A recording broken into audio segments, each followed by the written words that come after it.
Hello and welcome to Dubai Trains and welcome to another operation video.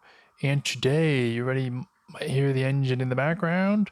We're going to pick up where we left off. So we're going to do the brewery run, and the brewery run is going to come in. So as you saw in a previous video, this is the blue one. It went light to the brewery. Now we're going to do this. We're going to pick up some cars and then we're going to come back in the morning and we're going to pick up all the cars we can collect, especially all the reefers. We need the reefers. They're all full with beer. They've been loaded through the night. And here we're going to, at the end of the day, is another blue line, put the empty reefers that we collected throughout the day and spot them there, different ones, so they can be filled at night. So that's what we're going to be doing now. So let's just fly over here with our drone copter.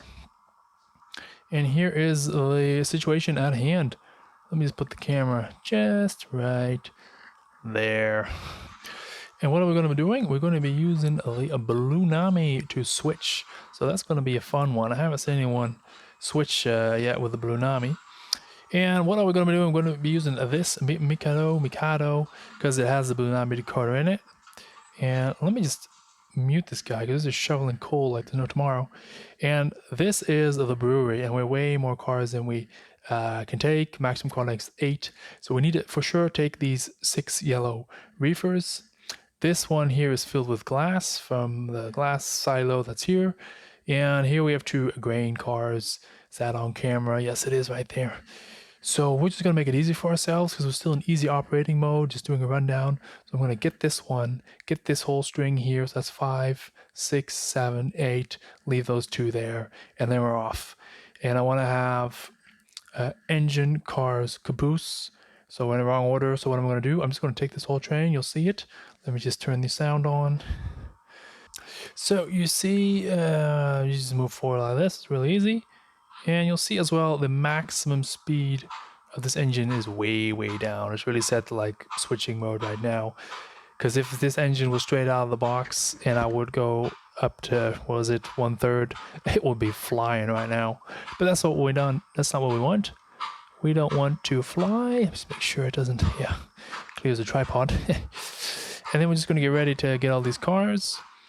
This one is actually lined up for that spur right there. So what am I going to do? Set the turnout.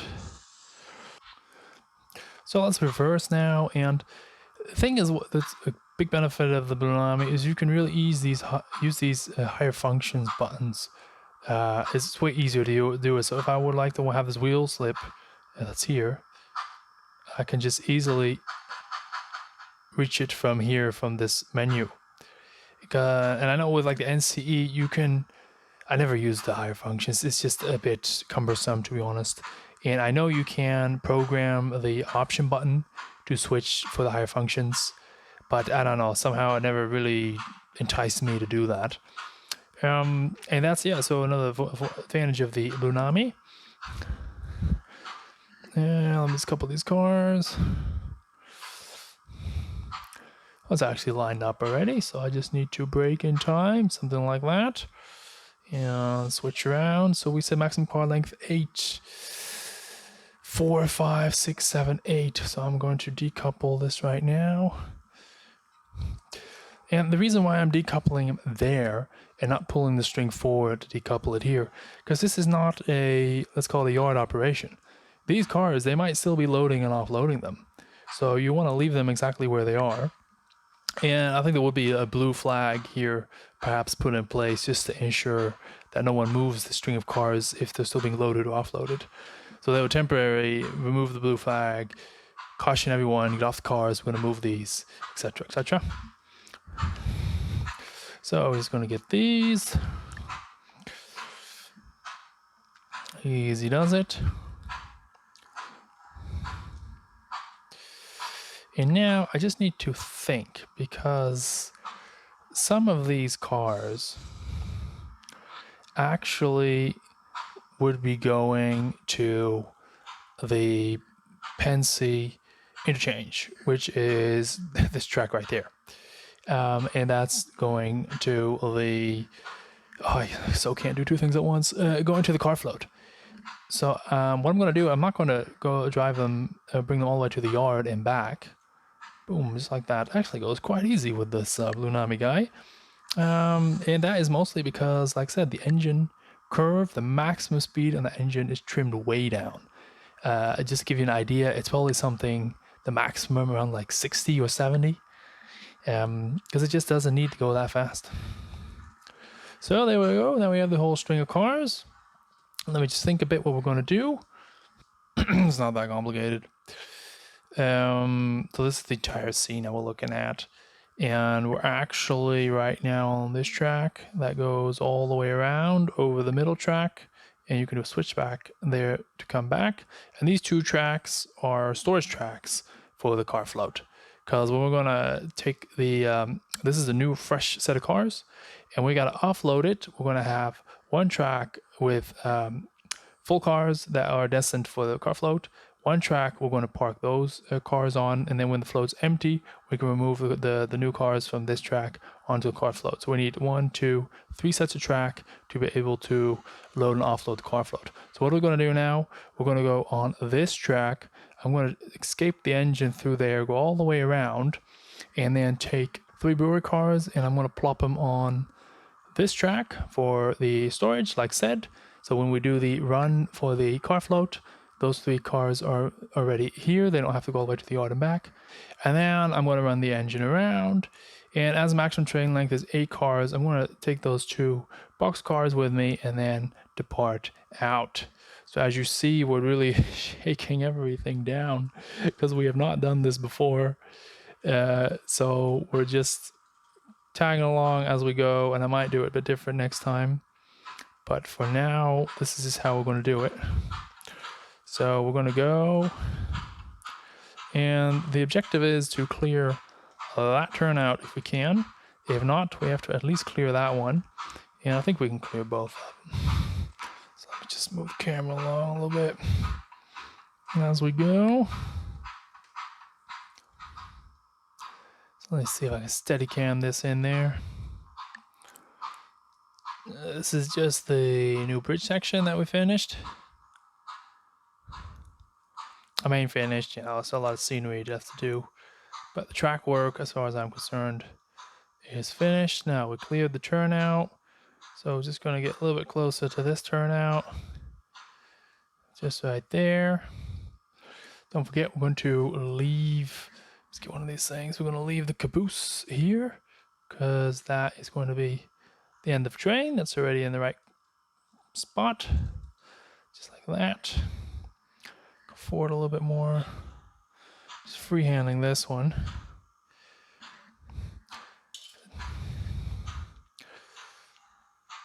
Disappearing behind the boxcars.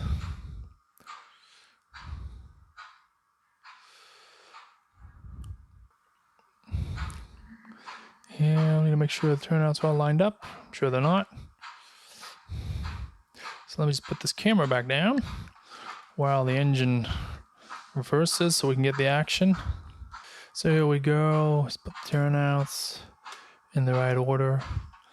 That one as well. And we're going to get 3 cars, like we said. I'm going to put them in on this track. Let me just go and get those.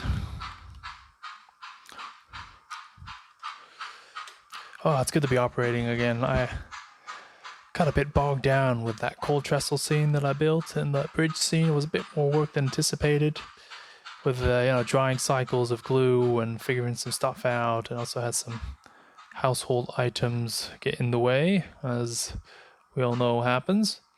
So I just finished it to a point where it's usable again. It's actually finished. All the track is officially finished. I feel like we should pop a bottle of champagne or something.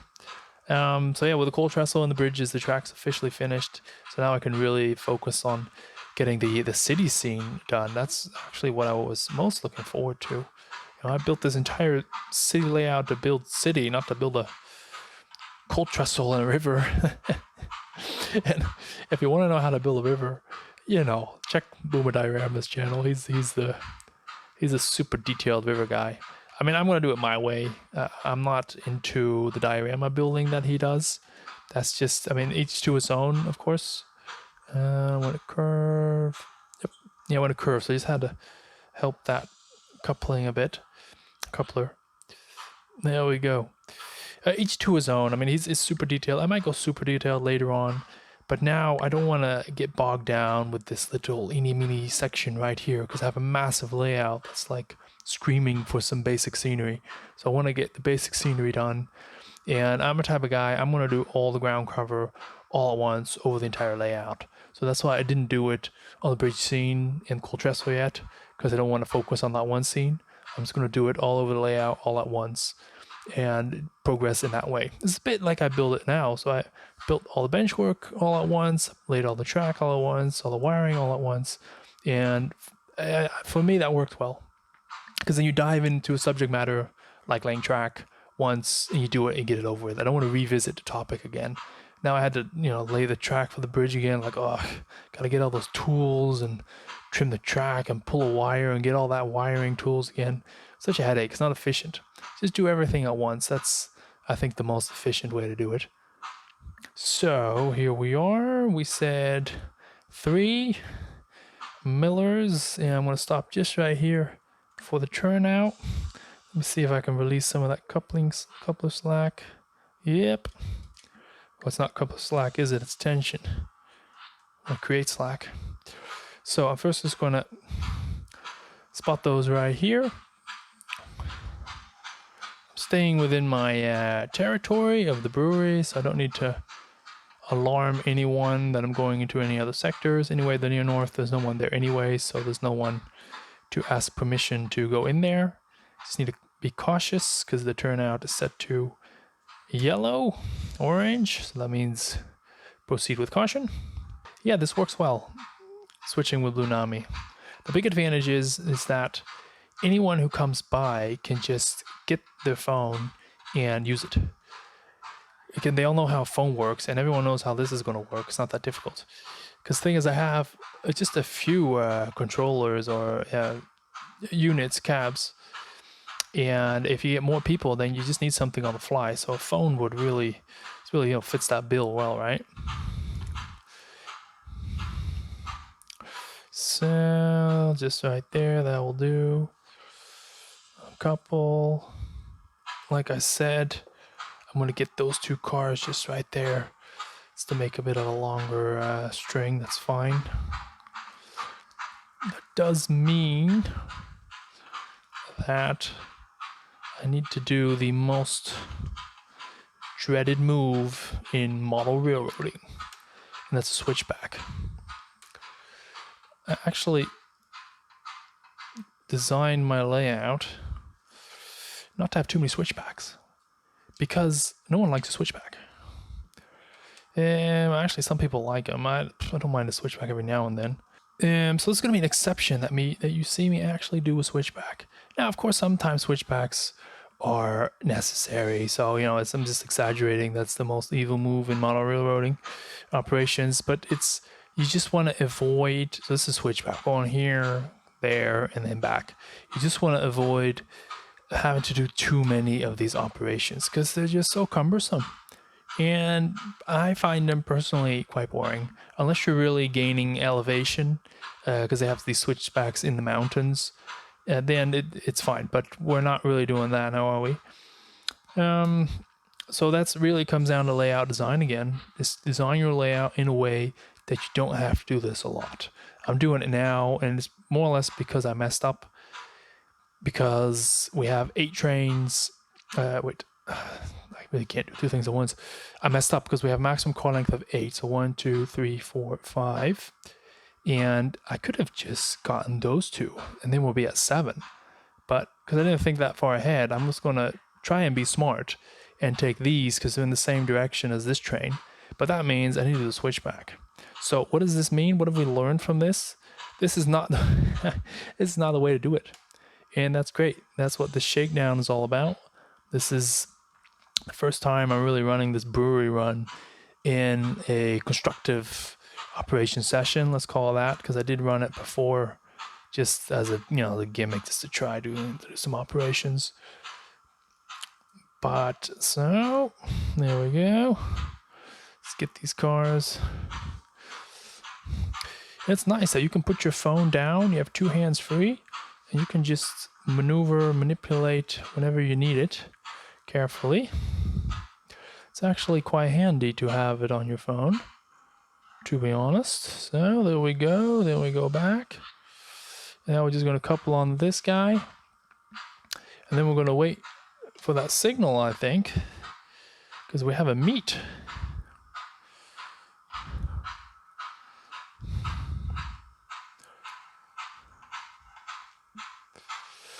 Look at that. I got that car with that fake grain thing built in it, and it's actually really nice. And that car is pre-weathered. Weathered. Just a little bit, just a light feathering, but that's enough that I don't have to go back and do something to it. And I really like buying cars pre-weathered if it's done well. I mean, sometimes it's just more work than just to weather it yourself because people didn't do it nicely. But in this case, someone I think took an airbrush very gently. Let's try see if you can see it. It's so zoom in for that. So subtle.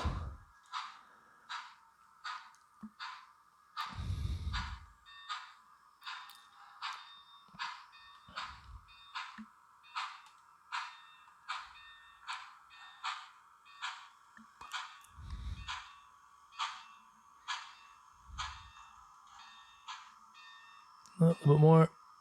Clunk. Yeah, that. Well, it's not that, but let me get the part ready. And now we can do some. Well, it's actually a long whistle, isn't it? I was going to do a short whistle, but a short whistle is if you're going backwards. But we are going backwards, but we're also moving forwards because we're going in the other direction. So I think I'm just going to turn that one off and then do the whistle function over there.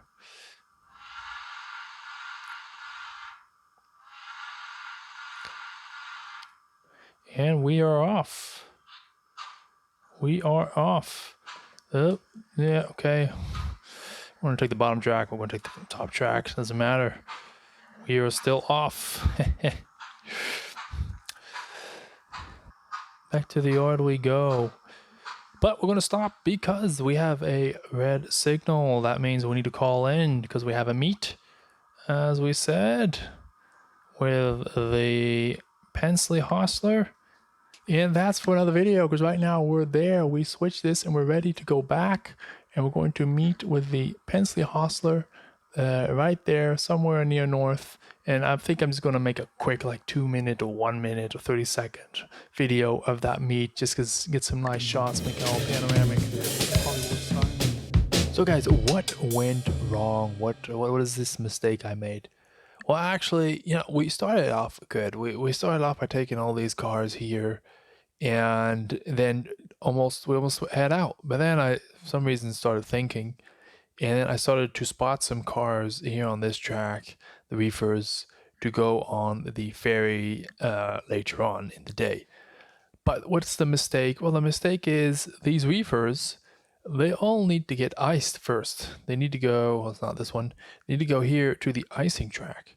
So they need to go to the yard, to the icing, and then later in the day, they go to the ferry.